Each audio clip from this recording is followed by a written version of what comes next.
Hi, I'm Randy Bartelt. Welcome to The First Time for Everything.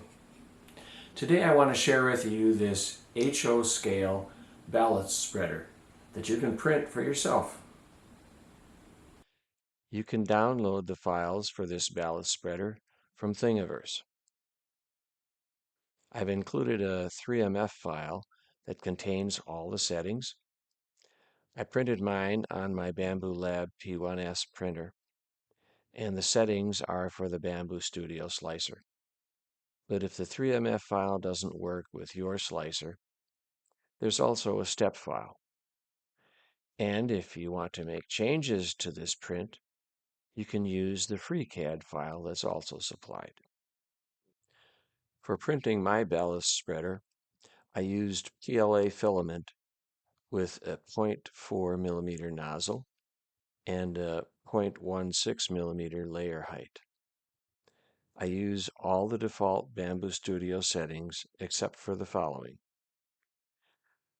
On the hopper funnel, I added a 10 millimeter brim, both inside and out, to prevent it from coming loose from the printer bed. And on the nut, I reduced the speed by 100 from their defaults on these orange-colored settings to prevent stringing when printing the thin threads. The parts include the main box, two bases, one for code 70 track and one for code 83, a stopper bolt and a nut, and the optional hopper, so you don't have to load the ballasts as often. I have since added two base plates, one for code 70 and one for code 83. They have larger release openings on the outside of the rails to work better with larger ballast. You'll have to just eyeball them to see which is which. The smaller openings work best with fine-sized ballast. The larger work better with medium-sized ballast. The two bases are marked so you can see which is code 70 and which is code 83. It can be a little hard to see, so turn them until the shadows are right, as I've done here. But the labels should appear very nicely in your slicer, so you can just remove the one you don't want before printing.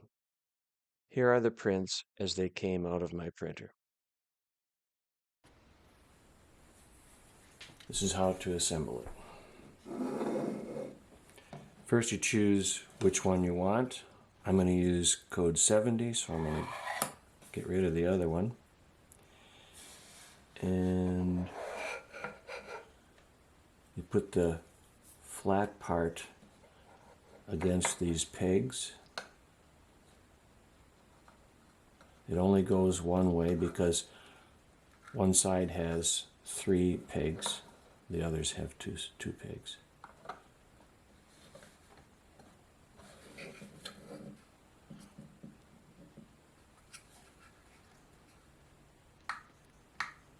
They press fit quite hard, but that's so that they stay.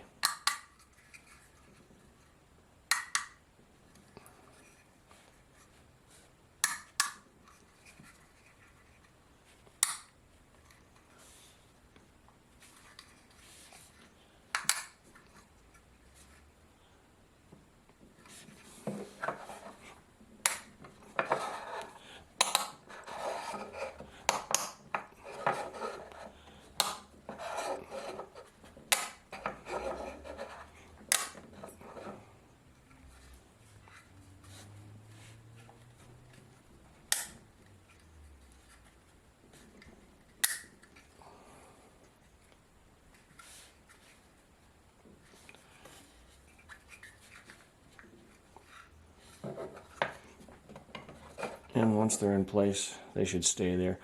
You can glue them if you want to. And then,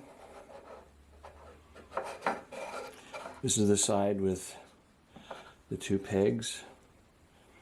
Take the bolt,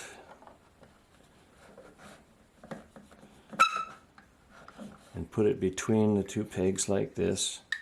There's an indentation in here. I've colored it in with an ink pen.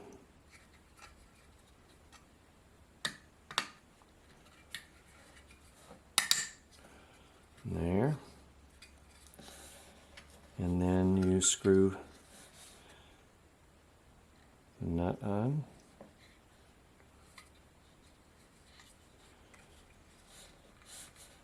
First time you do this, it can be quite hard. I usually screw it on separately without the box, just the nut and the bolt, just to get it to work on easier. And there you go, nice and tight. And the arrow points the direction that the ballast will flow. So this direction lets it flow down, and this one shuts it off. And it might fit a little bit tight, but that's so that the ballast doesn't get stuck between the shaft and the opening. And then you can use this if you want to. And it also just press fits on there. And while this part base is not removable, if you try to remove it, you're probably going to break off one or more of these pegs. But this top part, the funnel hopper, can be removed easily enough.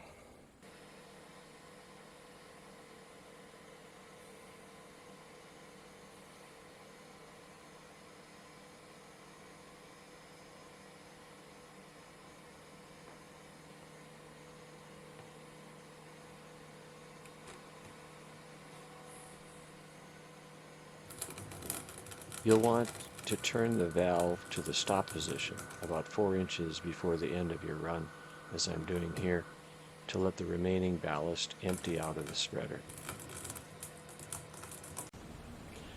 Thanks for watching. Enjoy the hobby.